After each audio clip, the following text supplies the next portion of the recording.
Hello, we're John and Elizabeth. We're sat on board Currick. We're in Dublin, where we've had an absolutely terrific time, but now we're planning our escape. Hope you enjoy this episode.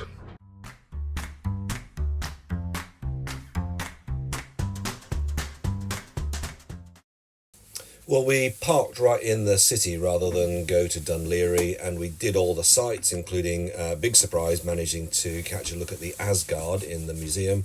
But we walked around the town, took a few photographs, visited a few nice bits and pieces of bars.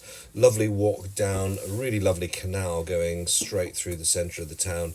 And on our final day, we got to the highest point in Dublin, the Guinness Tower, and did the Guinness tour. So we feel very much as if we were in full-on tourist mode, and good fun it was. Well, we've been in Dublin for 2 or 3 days. We've done all the sites. Done all the sites. Well, done some of the sites. And we're coming to what we had proposed in the beginning was to spend about 2 weeks in Ireland. Yeah, so we're heading off. So we had a stroll into town yesterday. We'd had a look at the weather, we'd had a look at the tides, and we had some options. One was to go due east towards Anglesey. One was to go northeast towards the Isle of Man.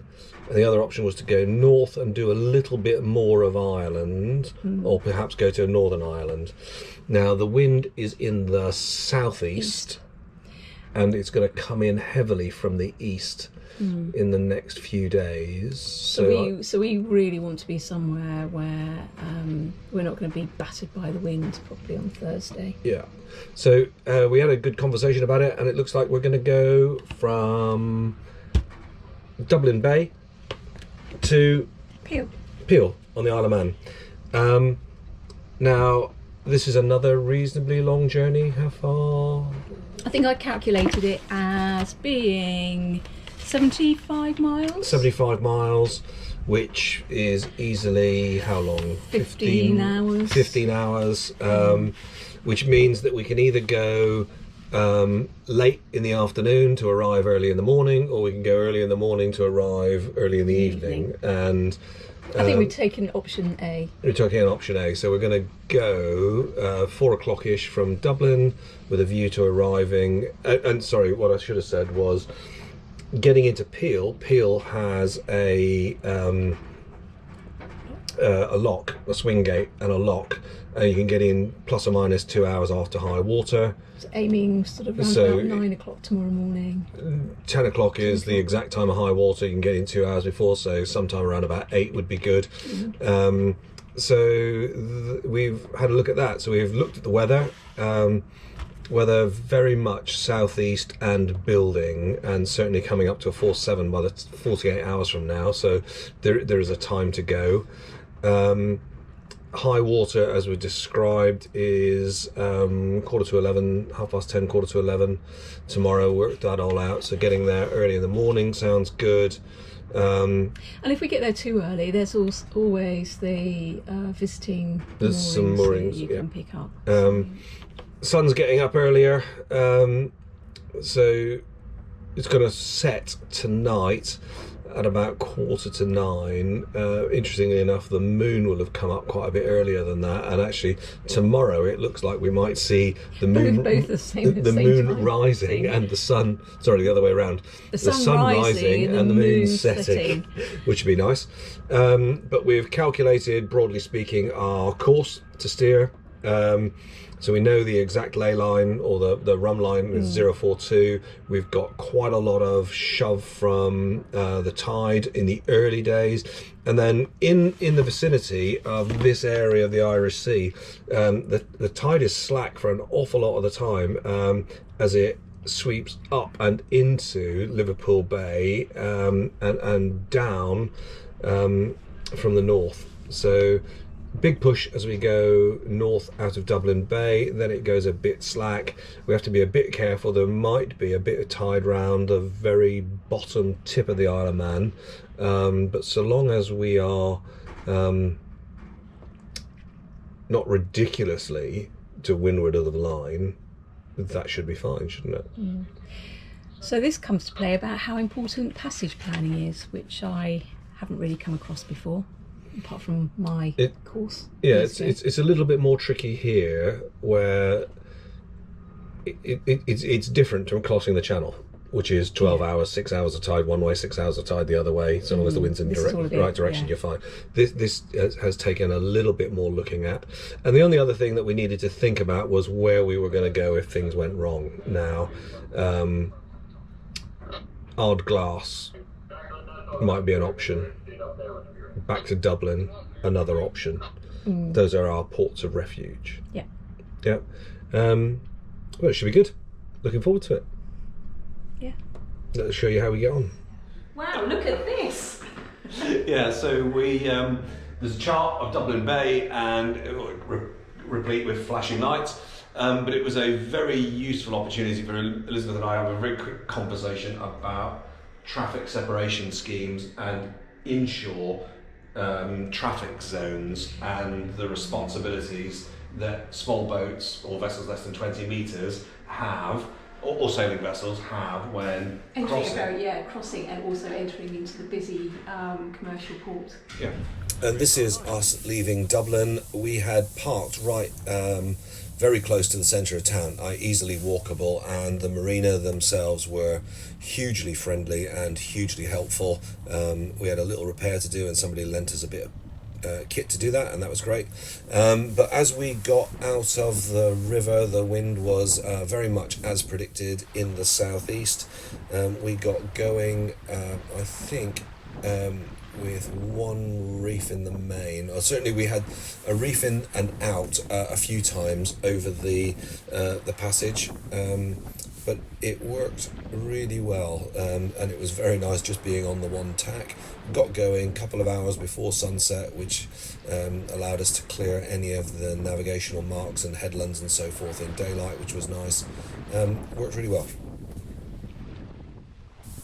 May have been a function of us getting used to things, but both Elizabeth and I managed to get a fair bit of sleep overnight, taking turns on watch. And by the time the sun came up in the morning, the wind came up with it, and you can see Peel just over the starboard side, only just visible, but we were in the lee of the land, but so we were getting quite a bit of breeze but not much sea, so we had a absolutely romping sail up the side of the Isle of Man, having had a couple of quiet patches in the night, but it was overall a hugely good and pleasant sail. We got to Peel about 45 minutes early, so 8 o'clock arrival, just in time for breakfast. It's fair to say that Peel has a very different vibe from Dublin, but we went into tourist mode again, visited the castle and a couple of the really rather excellent museums, and the highlight was being able to have breakfast at the Kipper Bar here, just a few yards away from where we were moored. Just as we were paying our berthing fees for Peel, the very helpful harbour master, he mentioned that the lifeboat was going to be going out, so we wandered along to the lifeboat launching station and watched their 3-year-old boat come out of its shed and go into the water. Hugely impressive and obviously very professional, the way they did this. And it all looked really rather good. They weren't in a rush. Somebody told us quietly later that the person they were going out to help was could have been described as a frequent flyer, but they got going, got the lifeboat launched, and it was interesting. I found it interesting that they run the engines for a reasonable time before they launch it, but at very low revs. But they got in the water, you could see them all check it. There was a few moments hiatus while they, having got the boat in the water, picked up a couple of more crew members, and then off they went. And we saw them returning a couple of hours later. Really interesting. As far as we were concerned, it was the coronation weekend, and you can't see it very much in this, but there is just a tiny bit of bunting over the top of the boom there, and we had the very quiet day enjoying that celebration. Elizabeth and I are in Peel, and Peel has this very long wall going down to the flat gate that you can see, and it's about 500 yards long, and that gave us a really good opportunity to just look at a collection of small sailing vessels and fishing vessels, the sorts of vessels that you might reasonably expect not to have AIS, in order to help gauge their range. And so we watched an unsuspecting couple walk down the wall, and we just noticed just exactly how big they looked at certain distances, and we could tell that at 200 yards they were really quite distinct. 400 yards it was all getting a bit fuzzier. By the time they got to the far end, you could tell it was a person, you could see them move, but discerning arms, legs, faces certainly really quite difficult. So if you can make out a person but you just on the edge of being able to discriminate arms and legs, that is 500 yards.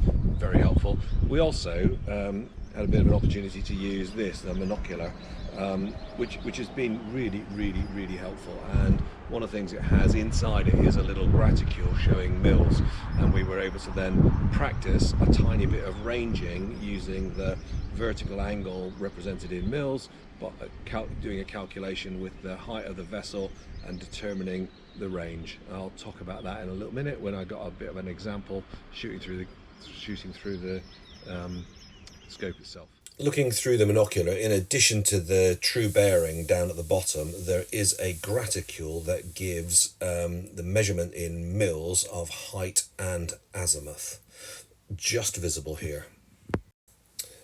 Assuming that you know the height of the object and you know the angle subtended from the graticule, then you can determine the range, and the range is the height in meters divided by the number of mils. So in this particular example, we estimate the height of the mast, we calculate the number of mils, and I get estimated at 15 meters, divided by 60 mil gives you 250 meters. Of course, the easy way out is not to do the calculation, it's just to note whether the angle is getting larger or smaller. That will tell you whether it's closing or not. All in all, we had a really rather lovely time in Peel, but the time came for us to go, so we exited. It looks brilliantly sunshiny here, and it was, but earlier it had been very foggy, but we waited for the gate to go. It was the Sunday and there was a bit of racing going on, so there was no shortage of people on their way out, but we exited Peel and headed off to our next destination. Thank you very much for watching. I hope you've enjoyed this episode.